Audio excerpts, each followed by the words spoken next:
The 2025 Monaco Formula 1 Grand Prix is done and dusted, and what a boring race. Even with the new regulation, the mandatory 2 pit stops, it's still not fixing the boredom of that Monaco Grand Prix produces. But still, I love Monaco. We love Monaco. The historical aspect is just so strong that despite the boredom of watching the race itself, we still watch it. And without further ado, let's get into it. 5 topics to comment about.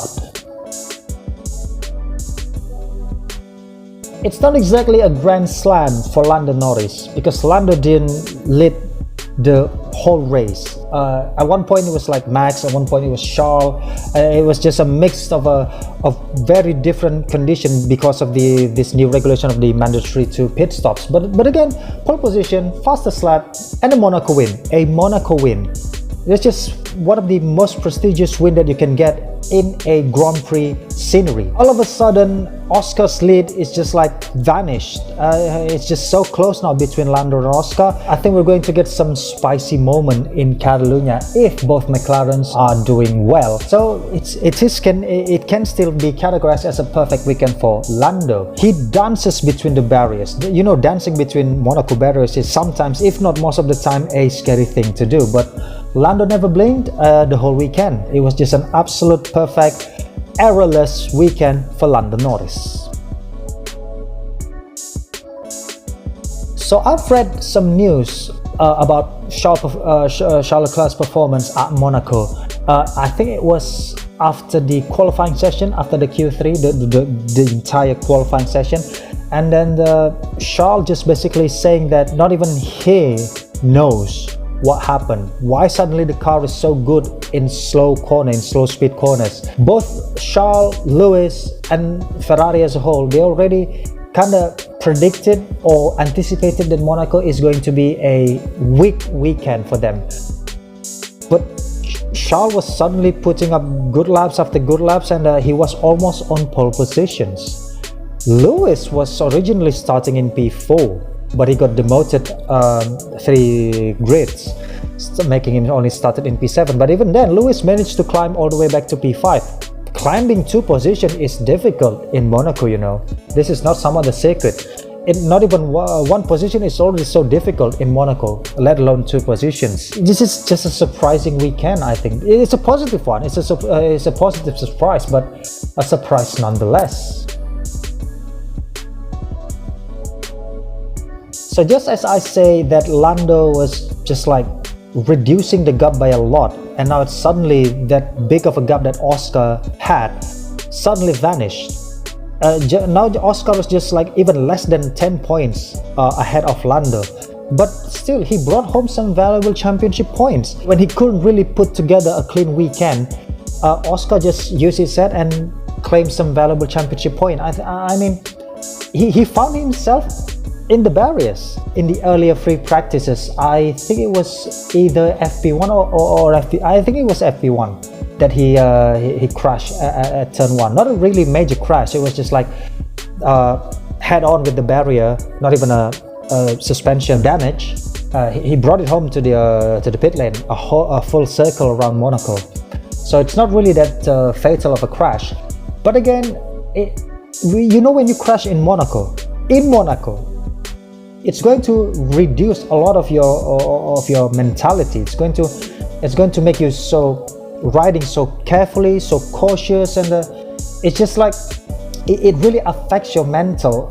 It really affects on how you approach the corners, on how to avoid these barriers. Because even me just playing in GTA Online, the open wheel, there is this one track in open wheel race in GTA Online called the Height of Society, with a lot of close barriers, and even just one minor crash that I did, for the next laps, it's not going to be the same. It's not going to be the same on how I approach the corner. So this is real F1. It's going to have a really negative impact on Oscar and on how he executed those corners. But again, Oscar's tenacity rewarded him a solid P3. It's a do-or-die strategy indeed for Red Bull. It's rare to see them like this. I mean, I think the last time we saw them like this was during the Mercedes domination era, and where Red Bull just like salvaging every last bit of chance to get the better of the Mercedes. So this time they left Max on a very long hard tire stint. I didn't really remember at which point that Max did his first mandatory pit stop. I think it was already entering the 40s. I think it's in the 40s of the lap being circulated. And then his second mandatory pit stop, his last pit stop, even when the race reached like the last 5 laps, Max still had not pitted yet. So it's just like a really do-or-die strategy from Red Bull. They were just so desperate to find track position, trying to do the overcut, the undercut, but nothing works. Max just finished exactly where he started, in P4. Nothing he could do better. And I can genuinely understand that the car just isn't performing like last weekend. Coming to the Monaco weekend, I read some news, some rumors to be exact. It's not really a news, it's more of a rumors about a potential third swap this season between the Red Bull and the V-Cup. It's going to be such a crazy thing if you think about it. Did I say the third time? I think I mean the second time in a season. Twice a season. This is going to be the first time swapping drivers between the sister teams twice a season. Before they just do it once a season, in 2016 between Max and Daniel Kvyat, and then in 2019 between Albon and Pierre. But this season they already did it once between Yuki and Liam. It is really possible. From the rumors that I read, it is really the possibility is really there. Helmut Marko is starting to talk highly about Isaac Hadjar. Isaac, the one that he mocked, the one that Helmut mocked at the beginning of the season when he crashed at Albert Park, and then he was breaking down, and Helmut Marko saying that it was just like a shameful action and a really pitiful and anything in between. All of a sudden, Helmut Marko is really speaking highly of Isaac. What happened here? Is this a genuine sign of another swap mid-season, like after the summer break maybe? So I think Isaac is now a genuine candidate to be another Verstappen's teammate. And it's not impossible for Red Bull to do the unthinkable. They did that. They always do that.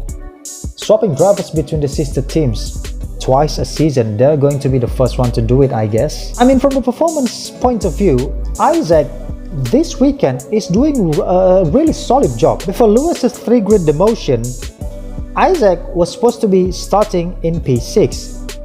Qualifying P6 in Monaco at your first time, at your first attempt doing it in the Strait of the Principality is already a very good job.